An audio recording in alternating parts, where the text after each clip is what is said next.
One nice thing about winter is that I can actually feed the birds.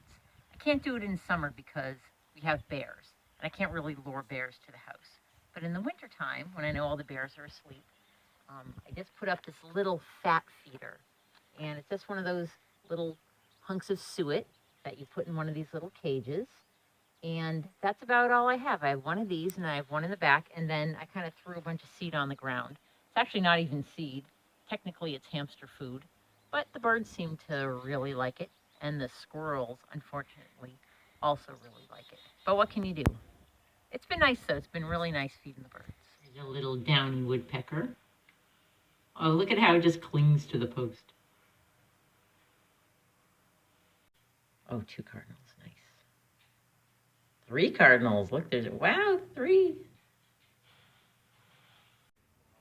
Little chickadee in the snow.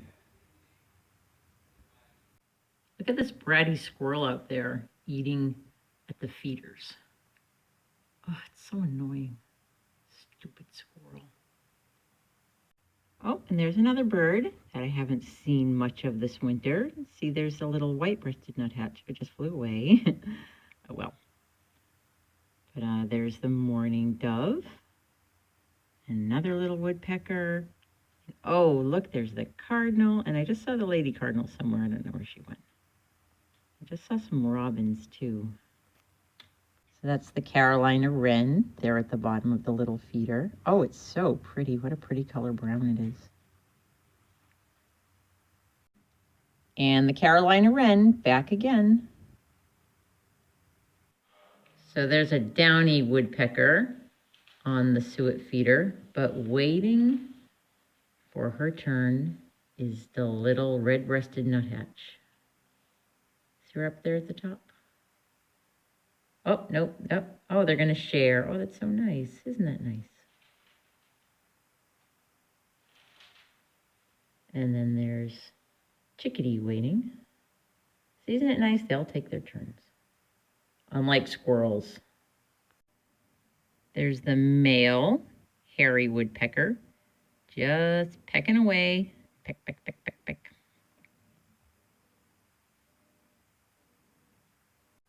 So a squirrel carried off the seed that I had hanging on this post.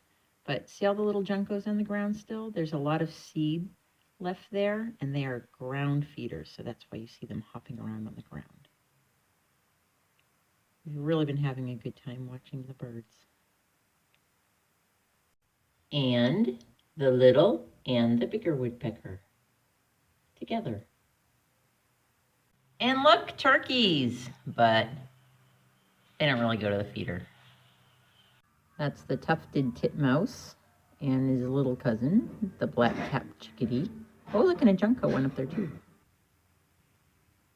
Oh no, they're coming. So I get that the birds I, filmed for you are very small and hard to see. So I drew them for you so you can see them a little better. Now, the first bird I drew a picture of is the Carolina Wren.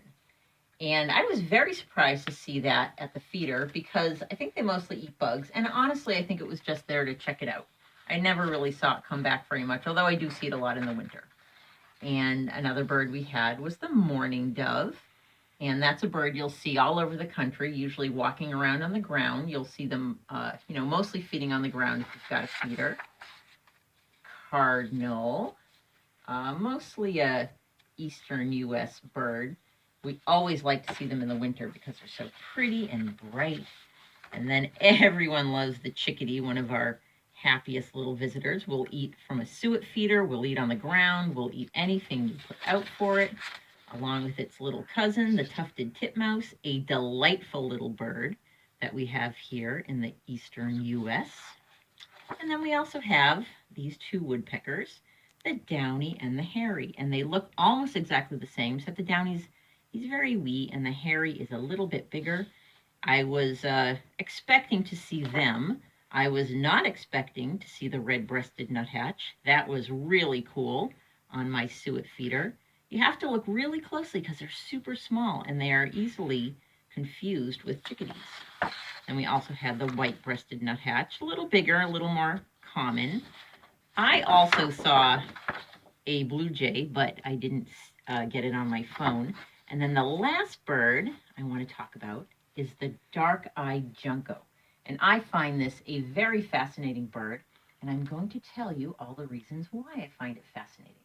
And the first thing I like about the junco, besides the fact that it's very cheerful and we see it all winter, is its name. Its Latin name is Junco hyemalis, and that means junco of the winter, because its old name is the snowbird. The early American naturalist, Mark Catesby, gave it that name, the snowbird. And he's a very early artist and not well known now. Then Audubon and others came along who became much more famous. But he was painting birds back in the 1700s, I think, maybe even earlier. I don't know, I forget. There is a picture of the snowbird in this book, but oh no, it's really hard to see. So I found one on my tablet. So this is his drawing, or his painting, of the little junco. And he called it the snowbird. And I'm not really sure.